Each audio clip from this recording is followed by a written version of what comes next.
오늘은 추수감사주일입니다. 추수감사주일을 흔히들 1년 동안 하나님이 내게 주신 풍성한 결실에 대해서 감사하는 주일이라고들 생각합니다. 근데 실제로는 그렇지가 않습니다. 만약에 진짜 한 해 동안 하나님이 내게 주신 그런 풍성한 결실을 감사하는 주일이라면, 그러면 매 해마다 추수감사 주일을 지킬 수 없죠. 어느 해는 풍년이고 어느 해는 흉년이죠.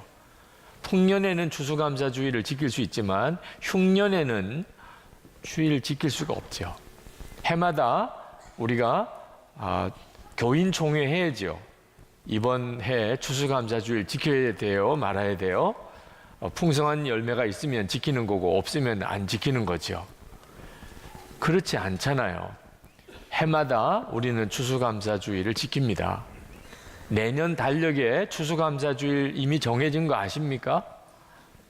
그것도 참 희한한 일이죠. 내년에 무슨 풍성한 열매를 맺을지 안 맺을지 어떻게 안다고 내년 추수감사 주일을 벌써 정해 놓았습니다. 그래서 추수감사 주일은 풍성한 열매를 거두었기 때문에 우리가 하나님 앞에 드리는 감사 주일이 아닙니다. 추수감사 주일을 지키는 까닭은 풍성한 열매에 있는 게 아닙니다. 예수 그리스도 그분에게 있는 겁니다. 우리가 구원받은 자이기 때문에 한 해가 이제 마무리될 때 우리가 하나님 앞에 올 한 해도 하나님의 은혜로 살았습니다 라는 신앙 고백과 함께 감사주일을 지키는 겁니다. 그래서 올해 추수감사주일 주제를 오직 예수 오직 감사로 정했습니다. 왜냐하면 올해가 참 감사주일 지키기가 난감한 해이거든요. 지금 시국이 얼마나 어려운 때입니까? 하필이면 바로 이때에 추수감사주일입니다. 만약에 풍성한 열매가 있어서 하나님께 감사하는 거라면 올해는 정말 감사하기가 어려운 해 아니겠습니까? 그래서 감사의 이유가 무슨 응답을 많이 받았거나 하나님이 내게 풍성한 열매를 주셨기 때문에 드리는 것이 아니고 예수 그리스도 때문에 드리는 것임을 우리가 다시 한번 분명하게 하기 위하여 올해 오직 예수 오직 감사 이런 주제로 추수감사 예배를 지금 드립니다. 그리고 오늘 설교 본문을 삭개오 이야기에서 찾았습니다. 삭개오 이야기는 추수감사절 본문으로는 잘 적합하지가 않습니다. 그러나 삭개오 이야기가 바로 오직 예수 오직 감사의 주제에 딱 맞는 본문이기 때문에 삭개오 이야기를 택했습니다. 삭개오는 참 감사가 안 될 사람, 전형적인 사람입니다. 외모가 아주 열등감이 강한 사람, 외모 열등감이 강하고, 그리고 직업이 세리라 모든 사람이 싫어하는, 손가락질하는, 저주하는 그런 사람이었습니다. 그는 정말 돈밖에 몰랐어요. 위로는 돈이었습니다. 이런 유형의 사람은 감사가 없습니다. 가져도 모자라고 먹어도 배고픈 이런 유형이거든요. 그런데 이 삭개오가 변했어요. 예수님 만나고 삭개오가 완전히 변했습니다. 큰 뉴스였어요. 성경에 기록된 까닭은 그때 당시에 삭개오가 유명한 사람이었기 때문입니다. 교회 안에서도 유명한 사람이었어요. 그래서 그 삭개오 이야기가 기록이 된 겁니다. 도무지 변화될 것 같지 않은 삭개오가 변해도 엄청나게 변했습니다.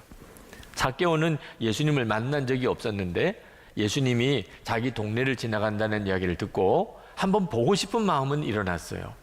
그래서 돌무화과 나무 위에 올라가서 지나가는 예수님을 얼굴이라도 보고 싶었는데 예수님이 삭개오 자기를 알고 계신 겁니다. 그리고 자기 집에 묵으시겠다고 예수님 스스로가 자청하셨어요. 삭개오로서는 정말 기절할 만한 일이죠. 그리고 그날 예수님을 집에 모시게 됐는데 삭개오가 도대체 무슨 생각이 들었는지 자기 재산의 반을 가난한 사람에게 다 나눠주고 예수님 집에 하룻밤 묵으셨다는 것 때문에, 그리고 남에게 속여 빼앗은 게 있으면 4배나 갚겠다고 하는 겁니다.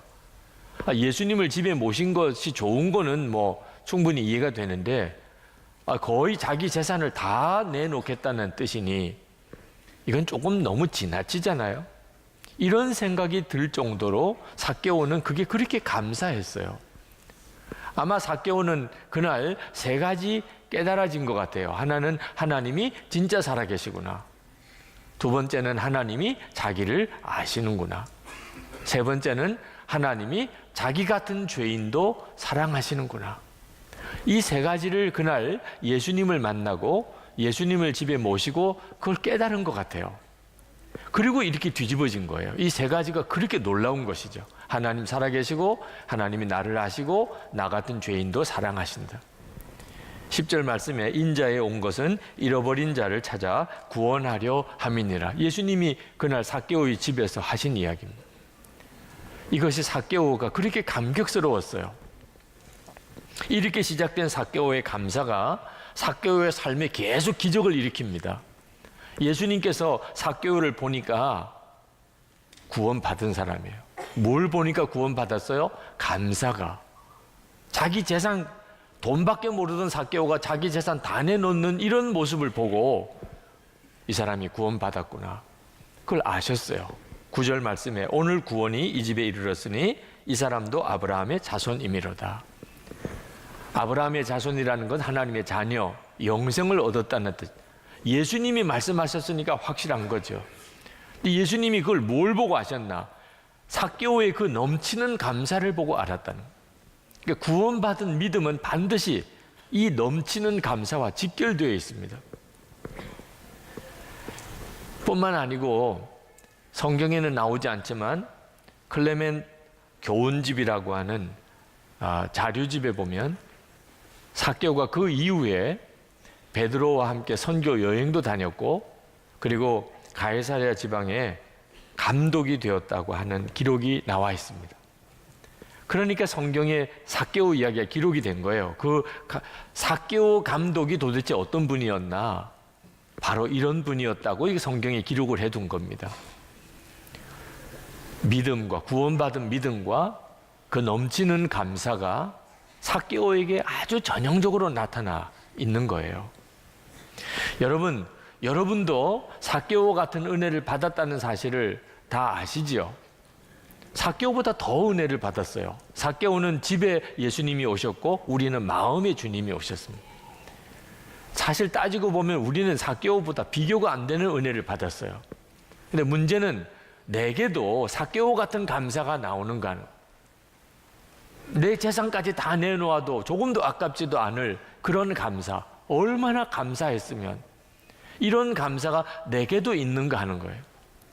만약에 여러분들이 예수님을 나도 믿었다, 나도 예수님 믿었어, 내게도 예수님이 오셨어, 이렇게 고백은 하지만 삭개오 같은 감사가 만약에 없다면 여러분은 아직 예수님을 진짜 만난 게 아니고 여러분이 구원받았다고 이렇게 단언하기에는 아직 좀 이릅니다. 주님을 알고 주님을 만나고 주님과 동행하는 삶은 지금 여러분의 삶하고 비교가 안 되게 놀라운 것이에요. 그러므로 여러분들이 더욱 주를 바라보고 주의 은혜를 사모하시기를 원합니다. 삭개오 이야기에서 하나님이 우리에게 말씀하시는 거예요. 너에게도 이런 감사가 있느냐. 오늘 추수감사주의를 우리가 지키는데 삭개오와 같은 감사가 있느냐고 주님은 우리에게 물으시는 거예요. 감사라고 하는 것은 너무 기뻐서 모든 사람이 다 고맙고 모든 형편이 다 만족스러운, 이렇게 되는 걸 감사라고 그럼. 감사하다, 이런 마음이 들 때는 너무 마음이 기뻐서 하여튼 사람들이 다 고맙고 모든 형편이 다 만족스러운, 세상에 그럴 일이 어디 있겠어요. 그런데도 사람이 그렇게 되는 거예요. 이런 경우를 감사하다, 감사를 느낀다, 이렇게 표현하는 겁니다. 여러분, 감사라는 것은 뭘 많이 받은 게 아니고 그 감사에 눈이 뜨이는 사건이 일어난 거예요. 예를 들면 아이를 잃어버렸다가, 그래서 아주 잃어버린 줄 알고 가슴이 다 녹는데 그 아이를 찾았어요. 그때는요, 그냥 사람들마다 다 감사. 모든 사람들 기도해 주셔서 감사하고, 같이 찾아주셔서 감사하고, 관심 가져주셔서 감사하고. 잃어버린 아이를 찾았어요.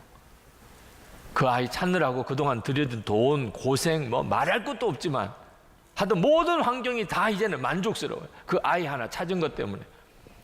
감사의 사건이 내 속에 일어나니까 모든 사람이 다 고맙고 모든 형편이 다 만족스러운, 이런 경우에 이 사람에게 감사의 기적이 일어난 거죠. 죽을 줄 알았어요. 이 병으로 죽을 줄 알았어요. 그런데 그 병에서 고침을 받았어요. 그 순간에 어떻게 됩니까? 그냥 사람들마다 다 감사해요. 내 지금 처지와 형편이 너무너무 어려워졌어도 죽을 줄 알았는데 살았어요. 모든 게 다 만족스럽고 모든 게 다 행복하고 그렇게 돼요. 사랑하던 사람이 나를 떠났어요. 그런데 그 사람이 다시 돌아와 주었어요. 그때는 그냥 눈물밖에 안 나요. 지나간 일 다 그냥 다 아름다워요. 용서받을 수 없는 죄를 지었어요. 그런데 그 죄를 용서받았어요. 눈물을 철철 흘리면서 감사해요. 감사는 감사의 사건이지 뭘 더 많이 받았기 때문에, 뭐 열매가 더 많기 때문에 그렇게 드리는 감사는 성경이 말하는 진정한 감사가 아니에요. 여러분, 우리나라가 일제에서 해방되던 날 어떻게 온 국민이 다 형편이 좋을 수 있었겠어요? 그런데 우리 민족, 일본이 망하고 우리 민족이 이제는 해방이다라는 소식이 들렸을 때 온 국민이 만세! 이건 정말 설명할 수 없는 감사의 기적이죠. 그 감사가 모든 걸 바꾸는 거예요. 내 형편과 내 관계, 내 모든 기분과 감정 다 뒤바꿔 놓는 거죠. 감사한 마음은 우리 형편과 사실 상관이 있는 게 아닙니다.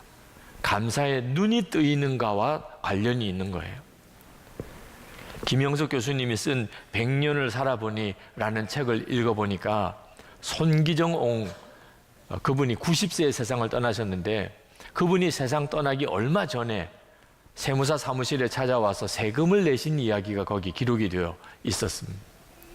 세무사 사무실에 찾아오셨어요. 연세 많으신 그분이. 왜 오셨냐고 그랬더니 최근에 어디서 상금을 내가 받았는데 세금을 내고 싶다는 겁니다. 그래서 그 세무사가 송기정 옹같이 연세가 많으시고 특별히 직업도 따로 지금 있는 게 아닌 형편인 경우에는 굳이 신고를 안 하셔도 상관이 없겠습니다. 돌아가셔도 됩니다. 그랬더니 이분이 아주 마음이 섭섭해 하시면서 내가 그동안에 국가의 은혜를 너무나 많이 받았는데 내가 무언가라도 해야지. 아니, 내가 이렇게 돈이 생겼는데 세금을 내야지. 내가 이게 마지막일 수도 있는데 세금을 내고 싶다는 겁니다. 그래서 세무사가 세금 계산을 해줬어요. 그랬더니 그걸 받아보고는 너무 실망하는 겁니다. 이것밖에 안 내는 거냐고. 그래서 다시 세무사가 계산을 또 해줬어요. 그랬더니 마음이 흡족하시다고, 그러면 그렇게 내가 세금을 내도록 그렇게 처리를 해달라고 그러시면서 돌아가시는데 엘리베이터까지 그 어른을 모셔다 드리고, 그리고는 그 세무사가 이렇게 고백을 했습니다. 나라가 없을 때를 살아본 분들은 나라를 생각하는 마음이 다르다는 것을 알았습니다. 나는 한 번도 대한민국의 혜택을 받고 있다는 생각을 해본 적이 없었는데 말입니다. 송기정옹은 진짜 나라 잃은 서러움을 독특히 겪어본 분이죠. 그런 분이니까 나라가 있다는 것 자체가 너무 감격스러워. 어떻게 해서든지 뭐 하나라도 나라의 보탬이 되었으면 좋겠다. 이런 마음이 간절한 거죠. 나라 잃어본 사람이니까 나라가 고마운 거죠. 여러분, 지금 우리나라를 보면 마음이 진짜 무너집니다. 최근에 정말 그렇습니다. 이런 형편에서 송기정옹의 이야기는 참 우리에게는 낯설게도 들려요. 나라가 고맙다. 어떻든지 세금이라도 내야지. 이런 마음이 우리에게는 너무 낯설게 들립니다. 나라 잃어버린 본 경험을 안 해봤으니까. 청년들이 쓰는 용어 중에 헬조선이라는 말이 있더라고요. 저주받은 대한민국이라는 말입니다. 충분히 이해해요. 그런 말을 할 수밖에 없는, 얼마나 힘들고 어려웠으면, 어른들, 정부 얼마나 실망스러웠으면 그런 말을 다 할까. 그러나 무서워요. 말은 씨가 되는 거. 저주받은 대한민국, 진짜 그 말이 그대로 이루어지고 나면 아마 그들은 후회할 거예요. 진짜 저주받은 대한민국이 되고 나면, 자기들이 그렇게 말을 했기 때문에 그렇게 됐다는 걸 알고 나면 그들은 아마 통곡하고 회개할 거예요. 말을 진짜 함부로 하면 안 됩니다. 사는 게 지옥 같다. 지옥에 가보고 나면 그 사는 게 천국이었구나. 지옥 가보면 알아요. 몰라서 그냥 말을 함부로 하니까 그렇게 하는 거예요. 예수 그리스도 정말 내 안에 계신 것을 알고 나면 말을 그렇게 할 수 없어요. 공부하는 거 알고 보면 정말 말할 수 없는 복입니다. 가족이 있다는 것, 살아있다는 게 알고 보면 말할 수 없이 감사할 제목. 그래도 일할 수 있는 건강이 있다는 게 말할 수 없는 감사의 제목이라니까요. 예수 그리스도 안에서 눈 뜨고 보니까 모든 게 다 달리 보이는 것. 그리고 그 감사가 우리 인생을 바꾸는 거예요.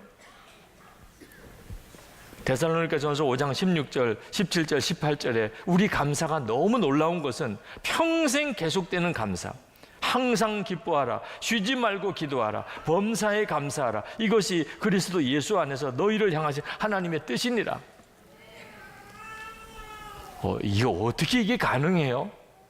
아니, 살다가 보면 어떻게 그렇게 감사할 때가 있을 수도 있지요. 정말 뭐 애를 잃어버렸다가 찾았다든지, 아니면 죽을 병에 걸렸다가 살아났다든지, 뭐 교통사고를 났는데 기적적으로 그냥 살았다든지, 그럴 수도 있긴 하지만 어떻게 항상 기뻐하고 어떻게 쉬지 않고 기도하고 범사에 감사할 수 있겠어요? 그 비밀이 예수 그리스도에게 있는 거예요. 여러분, 예수님을 믿어도 그저 십자가의 속죄의 교리를 믿는 정도로 믿으시면 안 됩니다. 속죄의 교리를 듣고 배울 때 감격이 있어요.